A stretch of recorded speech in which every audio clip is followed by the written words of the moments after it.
Halo, selamat malam. Nama saya Mami Vela. Kalian boleh memanggilnya Mavela. Gimana keadaan kalian hari ini? Semoga sehat-sehat selalu ya.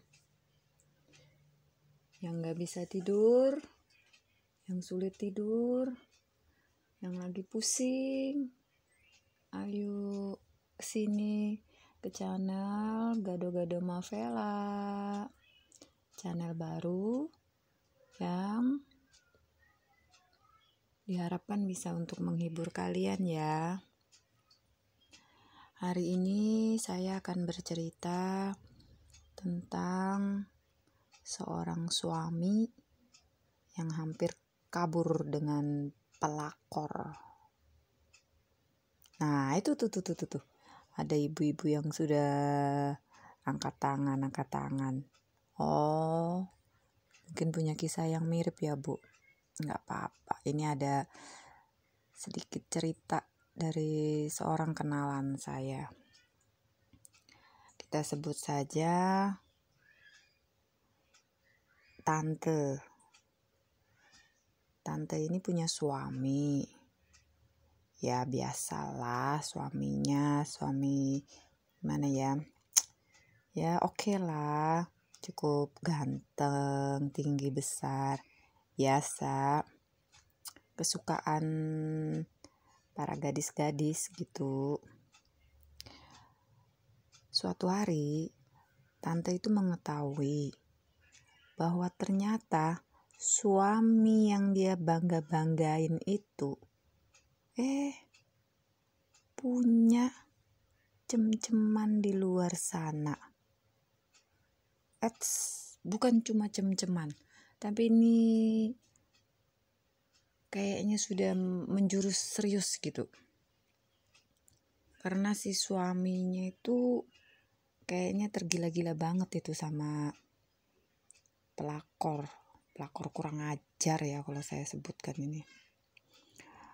Jadi ceritanya si suami ini kelihatannya gitu pengen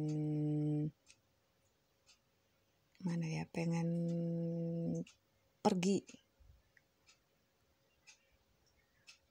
ya, pengen tinggal bareng si pelakor. Nah, si tante kebetulan kenal nih sama pelakor kurang ajar ini. Lalu kesitulah si tante mengunjungin si pelakornya.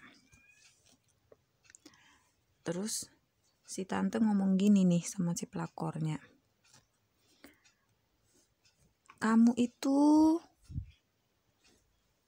suka sama suami saya, pasti kamu pikir suami saya itu ganteng, banyak duitnya, banyak hartanya, ya kan? Ya si pelakornya ya otomatis diem, tapi dalam hati pasti iya kan? Gak mungkin dong ada yang mau sama suami orang miskin gitu, apalagi suami orang itu tua, ya kan? Ya tua itu segini loh. Sebut aja si om itu umurnya 40-an deh. Sedangkan si pelakornya masih muda sih, masih 20-an gitu. Ya tiba-tiba butuh kasih sayang gitu. Terus si tante nyerocos aja tuh, dijawab atau enggak sama si pelakornya. Dia bilang gini, kamu tahu enggak, suami saya itu gak punya apa-apa. Itu harta punya saya semua. Dia itu loh cuma kerja, gajinya buat makan dia aja, rokok dia aja tidak cukup, apalagi buat ngongkosin saya dan anak-anak saya. Tahu, kelihatan tuh si pelakor kayak langsung terkejut gitu. Mungkin dia pikir memang si om itu kaya kali ya, kan gak kelihatan kan. Memang si tante itu kan itu buka usaha gitu loh, penjahit terkenal sih. Ya mungkin si pelakor tuh pikir Si om juga pengusaha terkenal gitu, padahal yang kaya si tante, karena kan kebetulan orang tuanya tante juga banyak duitnya. Jadi sambil nyerocos tuh tante bilang gini, kalau kamu mau ambil suami saya, ya udah ambil aja tuh si om. Udah tua gitu juga saya males juga saya, sudah, dia bilang. Ambil aja tuh katanya si tante. Saya serahin sama lu. Jagain, lu rawat ya, mudah-mudahan nasib lu nanti nggak seperti saya ditinggal gitu kalau sudah tua, dia bilang ya. Terus ya udah, tante tuh pergi aja. Pelakor nggak diapa-apain, cuma ya maksudnya cuma dikasih tahu gitu sih. Padahal kan biasa kalau emak-emak yang lain begitu tahu suaminya ada pelakor, habis tuh pelakor, dijambak-jambak, dibentur-benturin di dinding. Ya bener kan? Iya, kalau saya sih maunya juga gitu, dijambak-jambak. Tapi bikin capek kita aja, bikin malu iya, ya kan? Nah terus begitu sampai di rumah, si suami ini udah siap-siap nih mau pergi, udah siap-siapin barangnya di tas tuh, udah taruh tuh koper apa segala tuh di dekat pintu. Si tante lihat, udah mau kabur ini si om genit. Tapi dia pura-pura bodoh aja si tante. Terus si tante lihat si om nelpon tuh. Ya mungkin kayaknya nelpon si pelakor kan, mungkin udah mau janjian kali, mau ketemu di mana atau gimana gitu. Terus kelihatannya ribut tuh. Tahu kenapa? Kedengeran tuh suaminya kayaknya teriak-teriak gitu, ngomel kan. Habis itu si om balik, datangin si tante ngomong gini, kamu ada ngomong apa aja tuh sama pacarku, bilangnya. Ngaku-ngaku pacar, udah punya istri nggak tahu diri ya. Ngomong apa aja sama dia tuh, sampai dia bilang nggak mau sama aku lagi, dia mau pulang aja tuh, mau pulang ke kota kelahirannya sana, bilangnya. Dalam hati si tante ngomong, syukurin kamu ditinggal tuh. Ngomong apa, bilangnya si tante. Ya katanya kamu ada ngomongin aku gini-gini gitu-gitu. Ya memang benar kan, katanya si tante. Ini harta kan punya aku semua. Memang punya kamu. Kamu kan gak ada apa-apanya, dia bilang. Kamu kan cuma kerja. Ini harta kan punya orang tuaku. Aku loh yang kerja semua, bilangnya tante. Si om diem. Terus si tante lihat si om masih diem aja. Wah ini kesempatan nih. Terus si tante ngomong gini, kamu mau pergi tuh sama pelakor lo, pergi aja sana, nggak apa-apa kok, bilangnya. Tapi ingat ya, katanya si tante, begitu kamu keluar dari pintu rumah ini, jangan balik lagi. Kalau balik, awas lo, dia bilang. Terus si om diem aja.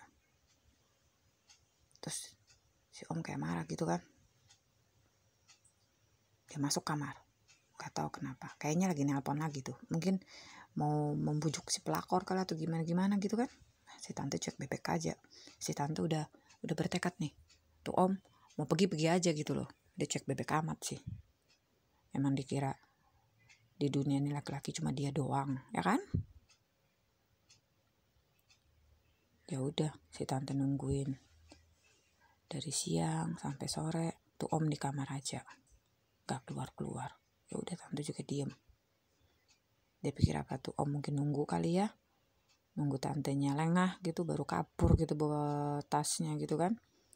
Ya tante cuek aja sih, atau sibuk kerja, gak merhatiin lagi tuh. Sampai malam tuh tas masih ada dekat pintu. Tuh om masih tidur di kamar. Gak jadi pergi rupanya dia. Sampai besoknya gak pergi tuh om. Tahu kenapa?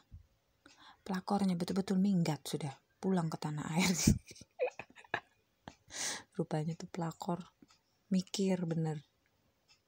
Kalau kalau aku kawin sama tuh om-om, sudah tua, gak punya duit, sengsara dia, ya kan? Bener toh?